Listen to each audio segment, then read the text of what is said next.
আছে, সে কোকিলটা আওয়ামী লীগও হতে পারে, সে কোকিল বিএনপিরও হতে পারে, সে কোকিল অন্য। তাহলে আপনি মনে করেন যে আপনার বিহেভিয়ারই প্রমাণ করবে আপনি কার লোক। আপনার বিহেভিয়ার কিন্তু আমার মতো না। তাহলে আপনি এখানে কি বলছেন? এই যে নোংরামোটা, একটা চেতনাকে ধারণ করে নোংরামো করা হচ্ছে, মৌলবাদকে ধারণ করে, ধর্মকে ধারণ করে। এই যে প্রথম যে ডিসি নিয়োগ হলো, এই যে 200-400 কোটি টাকার কথা আসলো পত্রিকায়, মারামারি আসলো আমলাদের পত্রিকায়, সেইখানে একটা ডিসি, একটা ডিসি আমার সাথে পড়তো, আমার জুনিয়র, সাথে পড়তো না, সবাই জুনিয়র এখন, ডিসি এসপি যারা সবাই জুনিয়র। তা আমরা পাশাপাশি হলেই ছিলাম। তো আমি বলি নাম, চট্টগ্রামের ডিসি। তো ওর সাথে আমার একদিন দেখা হলো, চট্টগ্রাম গেলাম, তো ওর বাসায় দাওয়াত দিল, তো গেলাম একটু চা খাওয়ার জন্য বিকালে। তখন কথা হয়ে, আমি আর আগে বলতাম আপনাদের এখানে এসে যে বিএনপিরও কয়টা দিছে, 4-5টা। আমি কিন্তু আন্দাজ করে একটা ধারণা করে, যেহেতু ওই বিশ্ববিদ্যালয়ে ছিলাম, ম্যাক্সিমাম তো ঢাকা বিশ্ববিদ্যালয় থেকে আসা, আমি বলতাম।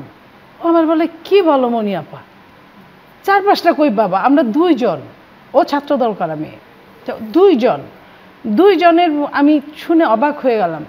একজন ডিসি, সে আমার সাথে কলিগ ছিল, এবং সে আমাকে যখন বলবে তখন অসত্য কথা বলার কথা না।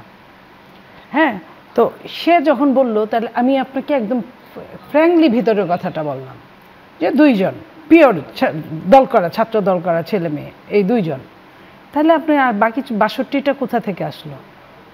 সহজেই অনুমেয়। আগের যে ফ্যাসিস্ট যাকে বলি বা স্বৈরাচার যাকে বলি, তাদের সময় 15.5 বছরে প্রায় 10,30,000-এর মতো সরকারি কর্মকর্তা নিয়োগ হয়েছে।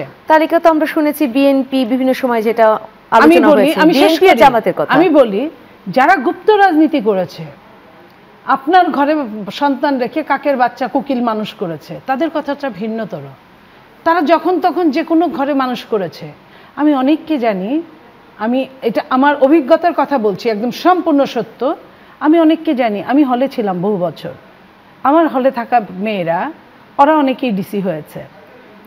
ওদেরকে আমি যতটা জানি যে ওরা কখনোই মিছিল মিটিং করে নাই, বলছে হ্যাঁ ভালো ছাত্রী, মিছিল মিটিং না করলেও চলে, ঠিক আছে। কিন্তু তাদের বেশভূষা, তাদের ফ্যামিলি ব্যাকগ্রাউন্ড শুনলে তারা কিন্তু ওই গুপ্ত রাজনীতি থেকে আসছে। তারা কিন্তু আপনার কোকিলের ঘরেই আছে। সে কোকিলটা আওয়ামী লীগও হতে পারে, সে কোকিল বিএনপিরও হতে পারে, সে কোকিল অন্য। তাহলে আপনি মনে করেন যে আপনার বিহেভিয়ারই প্রমাণ করবে আপনি কার লোক। আপনার বিহেভিয়ার কিন্তু আমার মতো না। তাহলে আপনি এখানে কি বলছেন? এই যে নোংরামোটা, একটা চেতনাকে ধারণ করে নোংরামো করা হচ্ছে, মৌলবাদকে ধারণ করে, ধর্মকে ধারণ করে, এই জায়গাটায় আমি খুব, সব কিছু ছেড়ে তো আমাকে পৃথিবী ছেড়ে চলেই যেতে হবে। তাহলে এত নোংরামো কেন? আমি সাদাকে সাদা বলতে পারি না, কালোকে কালো বলতে পারি না, কারণ তার উপর আরেকটা প্রলেপ দেওয়া থাকে। এখন সেই প্রলেপটাকে আমাকে সরাতে হবে। সরানোর জন্য যে মেধা, যে মনন, যে ধৈর্য, সেগুলো আমাদের রাজনীতিবিদদের নাই। তো যদি না থাকে, আমি এইটুকু আপনাকে বলতে পারি, বিএনপির এত বড় বড় ধাক্কা খাওয়ার কথা না ইউনিভার্সিটিগুলোতে। যে ধাক্কাটা বিএনপি খেলো সেটা হলো ওই যে সাদা প্যানেল, সাদার মধ্যে যে অন্য কালার যে ঢুকে গেছে, এটা কি তারা জানে?